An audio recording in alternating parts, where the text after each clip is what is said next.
Hey guys, Bartel's Bookshelf here with my latest recent reads video. Again, it's been a while. Sorry, been tough to find motivation to make videos. Been the heat hasn't been helping. It's been hot here. I've been just tired and just tough to find the words. I've opened this camera many times and started filming, and it is just blank. But I'm gonna push through.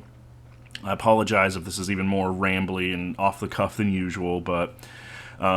GarbAugust ended last month. I only ended up reading one sort of proper book for GarbAugust, but a bunch of other stuff I read ended up sort of accidentally tying into it. But first of all, I just want to get some other sort of non-GarbAugust reads out of the way. I mentioned this in my last video, but I finished Dr. No. This is the sixth, right? The sixth Bond book? Yeah, this is the sixth Bond book. I mentioned it briefly in my last video. This was pretty good. I enjoyed it. For the most part, the first, 2/3 of it is, pretty faithful to the movie, and then it diverges in some really bizarre and unusual ways. But I really liked the description of the island, of Crab Key, how Bond gets there. I thought the Dr. No, the villain, was really interesting. He has a really interesting monologue where he talks about, being a psychopath and stuff. As it says on the back here, "You are right, Mr. Bond. That is just what I am, a maniac. All the greatest men are maniacs. They are possessed by a mania which drives them forwards towards their goal. The great scientists, the philosophers, the religious leaders, all maniacs." So yeah, he's a lot of fun. You can kind of see sort of the tipping over into the Bond as we sort of think of him, with the big set pieces and the over-the-top villains. I mean, those are always there in the stories, but this is where they really ramp up, because Dr. No, he's got two fucking metal claws for hands, he wears a silk jacket and everything, a kimono or whatever. He's very theatrical. He lives in this underground lair with fish all around and stuff, very classic Bond villain stuff. So yeah, I enjoyed that. I mean, and it's the usual things when you're reading older books, and especially books from Fleming. The female characters aren't terribly well developed. There's some iffy racial stuff. It is what it is. But putting that aside, I thought this was a really fun, exciting story.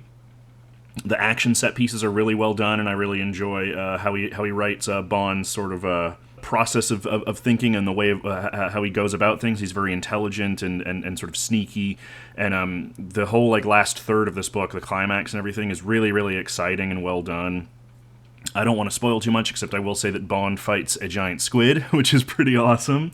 So yeah, I enjoyed that. I think actually it's better than the movie in a lot of ways, because of all the added detail and the crazy set pieces and stuff, which the movie couldn't really do because it was low budget. And yeah, I enjoyed it. I wouldn't say it's my favorite Fleming. I still think that would be Moonraker, but I really enjoyed this. Don't know when I'll continue with the Fleming books, but I have been enjoying them.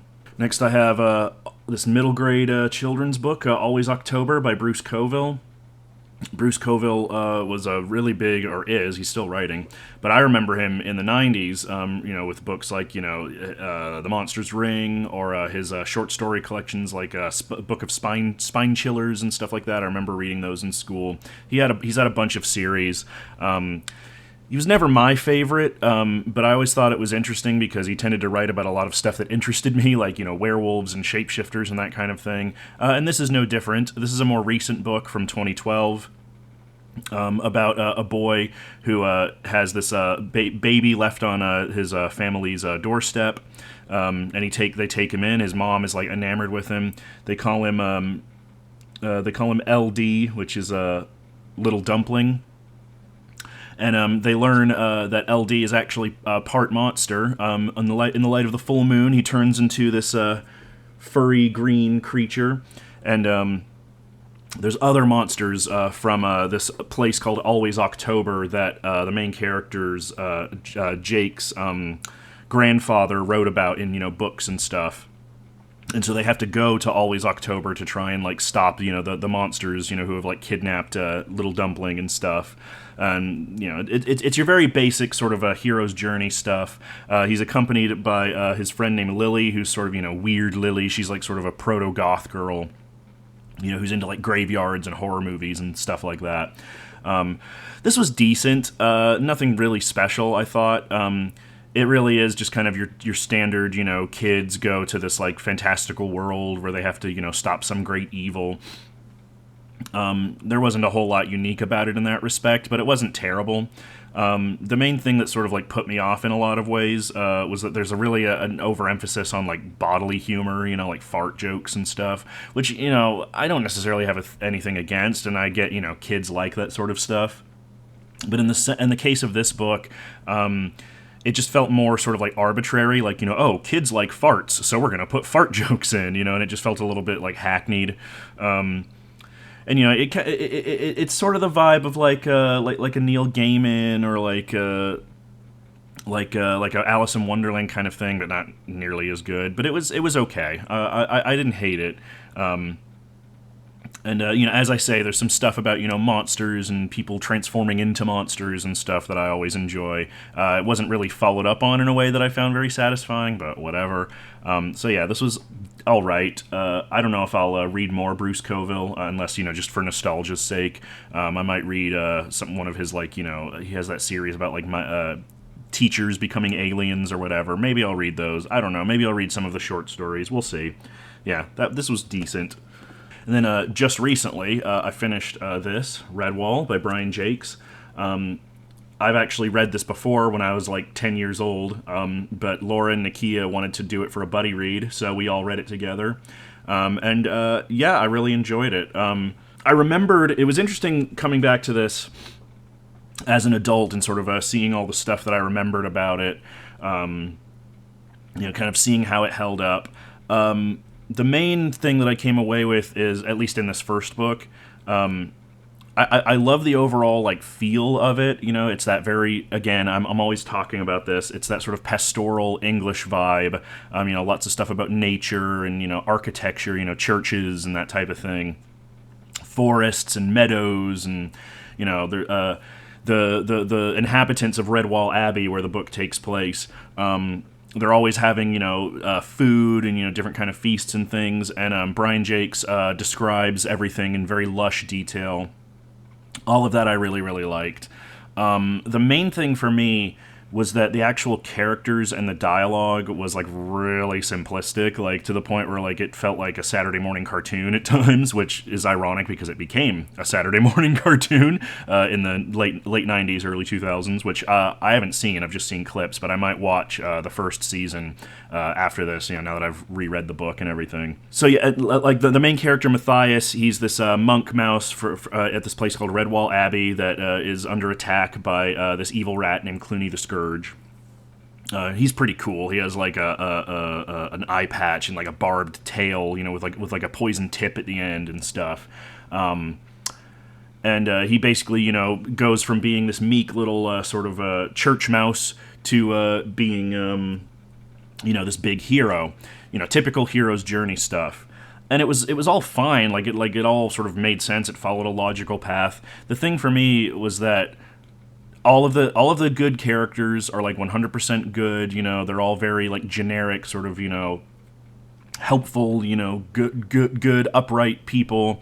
All of the villains are unrepentant bad guys. They're sniveling, conniving, selfish, violent. And I get that this is written for kids, but for me, it just felt a little too simplistic, and especially because in the case of Matthias.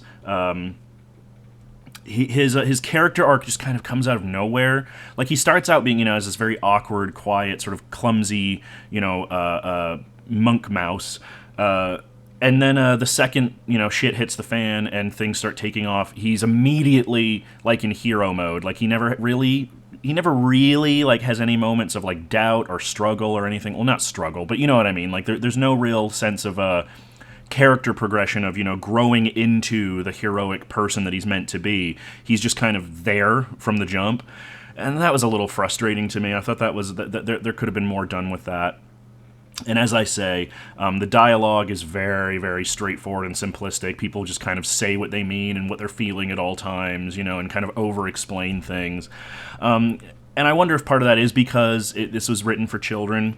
But the actual descriptions, like the nature descriptions and of, when it's not dialogue and stuff, it's really beautifully written. It's very lush. It's very atmospheric. It's full of detail. I found out later on that Brian Jacques actually sort of tested out this novel, or he was inspired to write it after reading stories to blind children, at his local library and stuff. And he was sort of frustrated with how, poor a lot of children's literature was. So I think that's where a lot of that sort of sensory detail comes from, as, starting out this whole venture by reading stories to blind children, I guess gave him more of an appreciation for that sort of descriptive detail, which pays off. It's that by far is like one of my favorite things about the book, is just the descriptiveness and the lush detail and everything is so well done. But I just thought the actual story and the character arcs were a bit simplistic. There are some really good characters that I really liked, namely Basil Staghair, who's this big, military hair guy, who says stuff like, what, and stuff like that, and he's, always kicking rats and stuff. He's a lot of fun. He's really entertaining. But a lot of the other characters are just kind of bland archetypes, and they don't really, come alive on the page, in my opinion. Now, this series went on for a really long time, until Brian Jacques' death in 2011, I believe, and there's, over 20 books in the series. So maybe his writing on that front improves as it goes on. I actually have the next 2 books in the series. I don't know if I plan to read the whole series, but I figured I would at least read the trilogy. So there's book 2, Mossflower, which is actually a prequel to the original Redwall. And then there's Madameo, which is a direct sequel to Redwall, and I love that cover. I know a little bit about this villain here, Slagar the Cruel, but he just looks so fucking cool, doesn't he? So yeah, I'm sure it improves as it goes on, and I liked this book. I did really enjoy it. It was interesting going back, because I remembered certain scenes as a kid. Like, there's a scene towards the end where Matthias is going out, he's trying to track down this, villain, this evil snake character, without going too much into spoilers. And I remember it being really, really scary. It scared the crap out of me as a kid. It obviously didn't maintain that same power, but it was interesting to sort of go back and revisit these things and sort of see how I felt about them now as an adult. So yeah, I enjoyed it. I didn't think it was incredible, but I definitely would continue with the series, at least the original trilogy there. So yeah, I enjoyed that. And then I'll talk about so these 3 kind of ended up. They weren't intended to be GarbAugust reads, but they ended up sort of becoming that because I didn't realize, or I didn't think about it at the time. Tie-ins are often considered to be part of GarbAugust, and I did talk about these in a previous video. So these are 3 X-Files books. This is Goblins by Charles L. Grant, Whirlwind, also by Charles L. Grant, and the movie novelization by Elizabeth Hand. I mentioned before, over the entire course of July, I got seriously back into X-Files. I started finishing it off with Aaron. We started off from the beginning of Season 7, and we just finished about a week ago. And I've been kind of sad. I've been plugging away at the series over the years for about 7 or 8 years now, since around 2017 or so. So, to sort of be putting all my energy into the show and kind of slowly chipping away at it and sort of getting so invested, and no, it's all gone. It's all over unless they bring it back for another revival or whatever, but I doubt that'll happen, because of how things were left at the end and what Gillian Anderson said about, some of her dissatisfaction with the character and all that stuff. Don't want to get into any of that, but I don't think that'll happen. There is supposed to be a reboot coming out with Ryan Coogler of Black Panther and Sinners fame. That could be interesting. I'll look forward to that. But the X-Files, as we know, the original X-Files, it seems to be dead and gone, which is really sad. But 218 episodes, 2 movies, and all the surrounding media, it's been a good run, I would say. But yeah, so I wanted to see what the books were like, because I've been on such an X-Files kick. I mentioned Goblins a little bit in my previous video, and my opinion basically hasn't changed. This one has a kind of an interesting premise. There's some interesting sort of atmosphere. It takes place in a military town, and there's this creepy creature going around seemingly that's, slitting people's throats. This crazy old lady refers to it as a goblin, and, Mulder and Scully have to figure out what it is. I mentioned in my previous video, this kind of just felt like a generic sort of Monster of the Week episode, which isn't a bad thing. It's, it's pretty decent on that level, it's pretty entertaining. The banter is pretty well done. I think that's the one thing that Charles L. Grant does best in both of these books, is he really nails the Mulder-Scully banter, in my opinion. So that's always fun to read when they're just, chatting with each other, He really sort of gets to the heart of them as characters.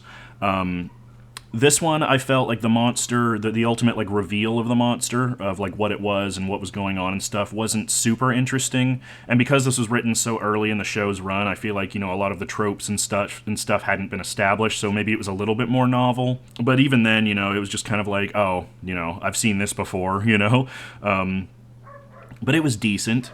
Now, Whirlwind, this one was really frustrating, because, so this one, the things that I liked about this, it's in a very different type of setting for your usual X-Files episode. It's in Arizona, in sweltering heat. It's very almost sort of westerny, which is very unusual for the X-Files. It almost feels like one of the later season 6 and onward episodes when they moved from filming in Vancouver to filming in Los Angeles. And, everything got a lot more sunny, which was a little bit of a downgrade, depending on who you ask. But this is pretty entertaining. It was interesting. I thought the monster was a lot more interesting in this one. The title sort of gives it away. But it's this, crazy, like, whirlwind that's seemingly, killing people, seemingly has, like, intelligence and intention, and is, like, killing people by essentially spinning so fast, kicking up so much, like, rocks and stuff that it essentially, like, scrubs the skin from their flesh.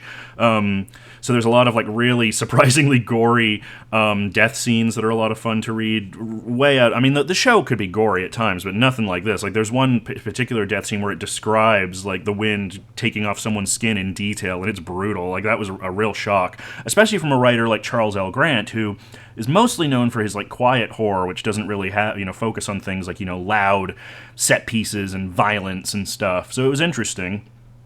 And again, the Mulder and Scully banter is really, really well done. I thought he nailed that. And the one thing that this has over the first book, in the first book, there's these superfluous other agent characters who are basically there to just tag along with Mulder and Scully, and I really didn't like them. I just really felt like they felt a bit arbitrary and didn't have much reason to be there.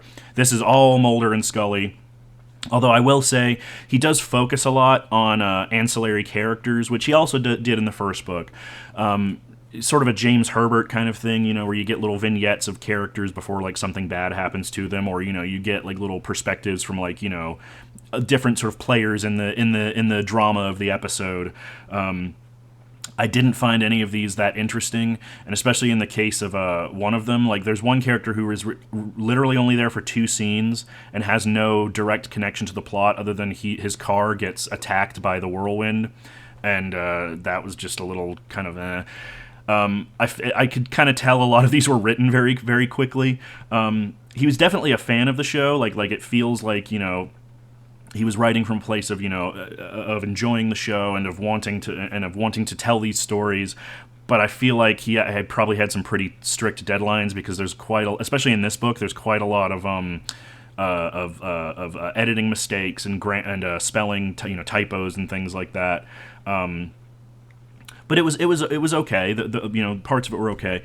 What really took this one down a notch for me was that a lot of this involves a lot of, like, Native American mysticism and stuff like that, and which is something that the show did as well. Just like the show, it kind of just devolves into a lot of, like, vaguely Native American woo-woo that isn't really directly connected to any actual tribes, and, like, he tries to write, like, some sympathetic Native characters, but ultimately they just all kind of feel like window dressing, and it's just very, just kind of, like, we've seen this so many times.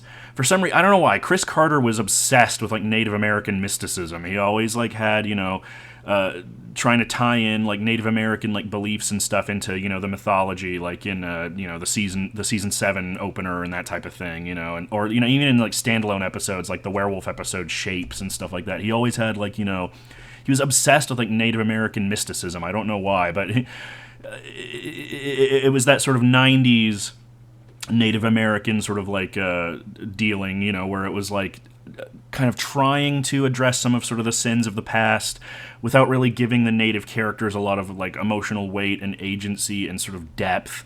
And again, like in this book, you know, he tries. Like Charles L. Grant tries. Like I will give him that, you know. But at the end of the day, like none of the characters are really that interesting or really delve beyond, you know, their sort of archetypes of, you know, you've got like the old, you know, native, you know, elder, you know, the tribal chief type, you know, you've got, you know, the ambivalent guy, you know, native guy who's like stuck between, you know, two worlds, you know, you've got like the angry native guy, you know, who's like violent and lashing out at everybody, you know what I mean? Like it's just very generic. And on top of that, I thought the climax was really weak. And the eventual sort of, while the monster itself or whatever, you know, the force, whatever, was interesting, again, like once they kind of try to explain what it all is and to try and sort of tie it into a lot of the surrounding Native American stuff, it really falls apart for me. And the way that, without getting into too heavy of spoilers, the way that the main bad guy is sort of dispatched was like so anticlimactic that I actually had to reread the section because I thought I missed something. So yeah, unfortunately, these two Charles L. Grant books, while interesting and kind of serve as a sort of like, you know, decent sort of explorations of, you know, your typical Monster of the Week stuff, also fall into a lot of the same pitfalls that a lot of the more you know, the lesser interesting Monster of the Week stuff fell into. So that's unfortunate. But you know, they were fun. And, you know, and it was nice to have more sort of X-Files stuff to get into, you know, especially as we were getting towards the end of the show. And I still have 2 more tie-in novels by Kevin J. Anderson to try out, so we'll see what those are like. Again, now that I've finished with the show, I think it'll be nice to have more X-Files media to delve into to kind of just try and hang on a little bit longer. And then I read the movie novelization. I won't spend forever on this because there's not much to say about it. I mentioned in my previous video I was wondering, like, how the hell are they gonna novelize the movie, because the movie is very vague and doesn't like offer up a lot of answers and stuff. And the answer is that they don't. This is literally just basically a one-to-one transcription of the movie. It's just exactly what you see on screen. It's all the same dialogue, all the same set pieces, all the same everything. There's a few like little added pieces of dialogue here and there that were also actually in the director's cut of the movie, so it's really there's really nothing to be gleaned about it that you couldn't get from the movie. Because I mean, the thing for me about novelizations that I always enjoy is that you can go more in depth into the characters and the story and explore more of sort of like their inner lives and, you know, just expand on things. This doesn't do any of that. It's all written in a very flat, generic prose style, just kind of rote description of what's happening and what people are saying. Very short, punchy sentences, no real sense of like description or of atmosphere or scope or anything. I don't think this is Elizabeth Hand's fault. Knowing what I know about novelizations and tie-in media in general and how quickly they have to be written, I imagine this is very much just kind of a work-for-hire job, especially with the production of the film. They were making it at the same time, you know, in between filming, you know, seasons 5 and 6 and stuff, you know, setting everything up. It was a very, very quick turnaround from script to screen, and I think that is kind of felt in the novelization, where I imagine she probably didn't have a lot of time to work on it and just had to get it out based on the script. But because of that, it just kind of feels like an underbaked first draft, unfortunately. So, yeah, I can't recommend that one, sadly. I mean, if you're a huge X-Files fan and you just want everything X-Files, you need it. I mean, you know, go for it, but it's super, super short. It barely breaks 200 pages. The text is, like, pretty large. Like, I read this in, like, a day, pretty much. So there's really, I mean, it was kind of disappointing, honestly. And, you know, and because it's a book, you know, you don't have, like, the visual splendor of the film. You know, you have that great scene in the movie where they're being chased by the helicopters through the cornfields, or you have those big like white silos with all the bees coming up out of them. You know, there's some really great like visually interesting and exciting set pieces in the film, and it's not really carried through here, sadly. So yeah, that was a bit disappointing, but again, I'm happy to have more X-Files media to dig into. And just while we're on the subject, I also mentioned this in my last video, but this is Monsters of the Week, the complete critical companion to the X-Files by Zack Handlen and Emily Todd VanDerWerff. I mentioned before, this is a compilation of reviews that were originally written for the AV Club. And I hadn't finished it by then because I hadn't finished the show, and I was reading the episodes as we were watching them. But now that we finished the show, I've finished the book, and yeah, I really enjoyed it. I think it is a really decent critical companion to the show. I don't necessarily think there's anything like earth-shattering in it, and nothing necessarily that will make you like completely rethink your approach to the show. But they're all very short, kind of pithy reviews that are very entertaining. In that sort of 2000s, 2010s internet reviewer style. But there are occasional moments where they take sort of deeper looks at things. I especially, of the two, I think Emily Todd VanDerWerff, I think she goes by Emily St. James now, and she still writes for television. She still writes about television for websites like Vox and things like that. And I thought her writing actually was really insightful and really kind of dug into a lot of thematic meat of some of the episodes.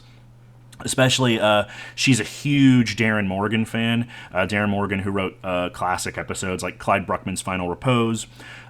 She has a lot of really insightful things to say about Darren Morgan's worldview and how it sort of like changed the mechanics of the show, and how it's almost sort of like deconstructing the show, the show's very premise, and just a lot of Darren Morgan's sort of thematic ideas about humanity and sort of the curse of consciousness and stuff like that. That really did make me sort of like look at those episodes with a new light.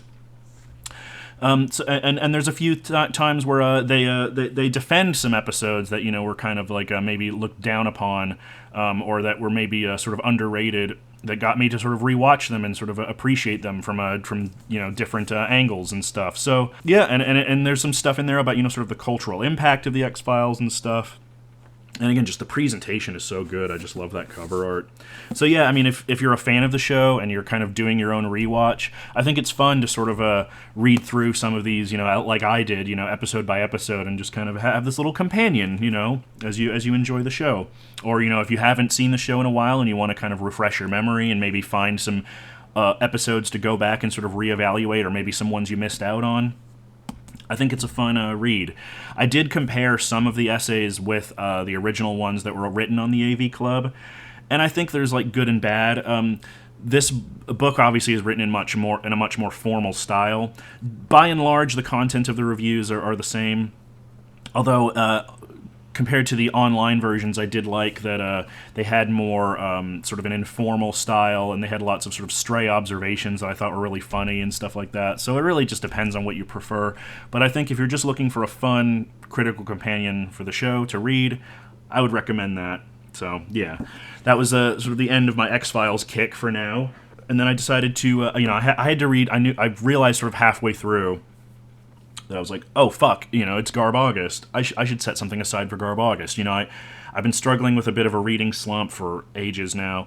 It's been tough. I've been sort of slowly working my way out of it, but I wanted to at least read one book for GarbAugust. Now I said, the X-Files books sort of count because they're tie-ins, but I wasn't really considering them part of it. But I borrowed this book from Nakia, and I thought this would be a good candidate. This is The Howling 3 by Gary Brandner.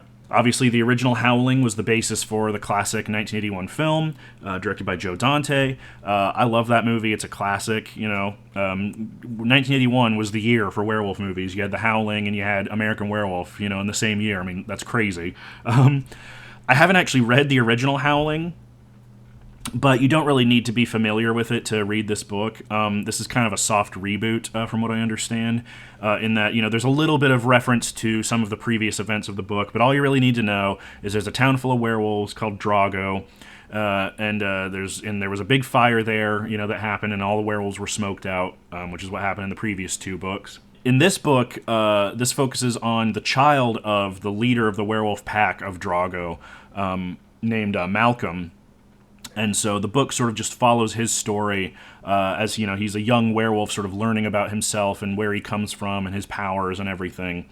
And I was interested in this specifically because I was told that a big part of it takes place in a carnival. And as you guys know, I love that sort of stuff. Anything involving carnivals, circuses, fun fairs, I'm here for that. And I have such mixed feelings about this because for the first, like, half of it, I would say, like, it's a pretty decent, like, werewolf sort of a coming-of-age thing. And it focuses heavily on this female doctor who brings Malcolm into the hospital after the Drago fire, and the sheriff who's investigating everything, because the kid's father is going around, like, you know, trying to kill people and trying to get to him and stuff. So there's all these murders happening, which the sheriff is investigating. The doctor is trying to protect Malcolm, and so they end up sort of butting heads because of that, and then they end up having a little romance. And normally I hate that kind of stuff in, like, 80s horror novels especially. They always feel so perfunctory and just there to have some, like, stupid emotional stakes. But it really surprised me because there are some moments where, like, there's a scene where the sheriff and the doctor have a date. You know, it's their first, like, date. And it's actually, like, really nice. Like, they exchange some, you know, some sort of, like, pithy sort of getting to know you dialogue, and it feels very sort of genuine and real and lived in, and they're actually allowed to sort of talk for extended periods and kind of get to know each other. And I was surprised, and it was very warm and, you know, and very believable. And I was surprised. I was like, you don't normally get that sort of character depth in these kinds of books. And then they're kind of forgotten about in the second half of the book as we follow Malcolm, you know, after he escapes the hospital and goes on this, you know, journey.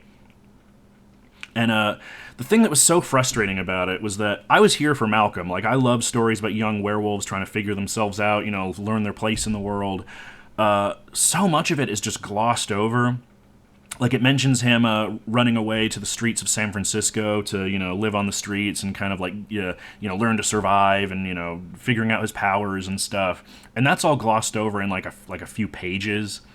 And then right as I get to the point where I'm thinking, like, I'm maybe, like, a little over halfway through, and I'm just starting to wonder, like, man, like, when does it get to the carnival stuff? Then the carnival stuff, like, immediately happened right after that.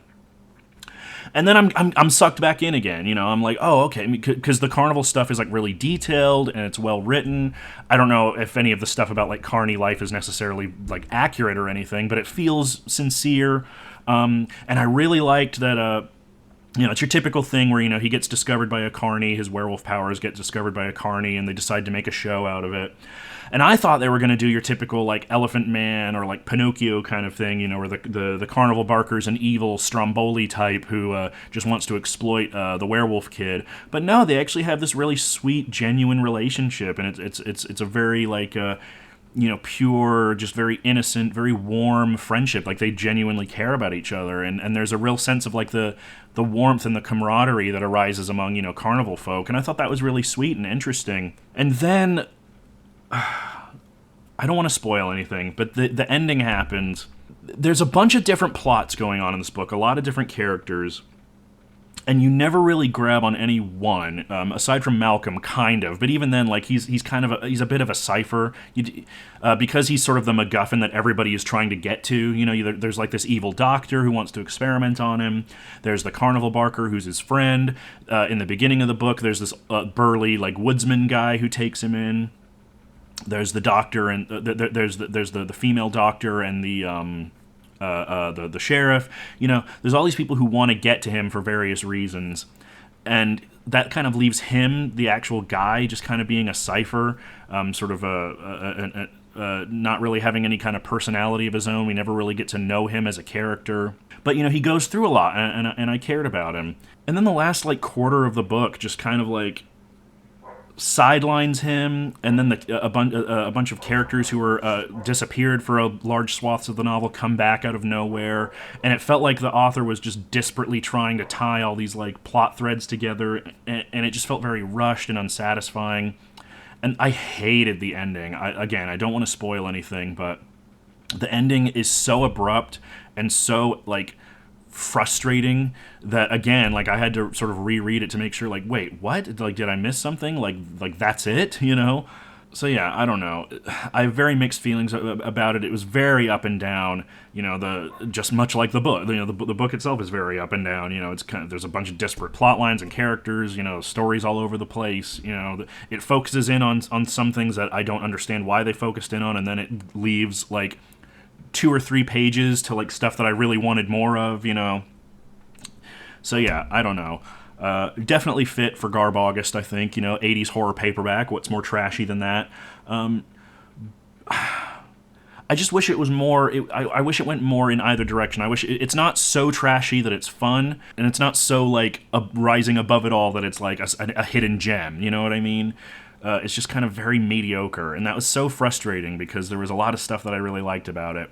Yeah, so I would like to go back and read some of Gary Brandner's other books, especially the first 2 Howling novels, because I have a friend who's read a few that he actually read the first Howling, and he said he really liked it. So, you know, and I do think based on this that he did have some talent. He died, unfortunately, about in 2013. So he was a talented writer. I could definitely get a sense of that from this, but it was so like slipshod in other ways, you know, that I don't know, it's just a little disappointing.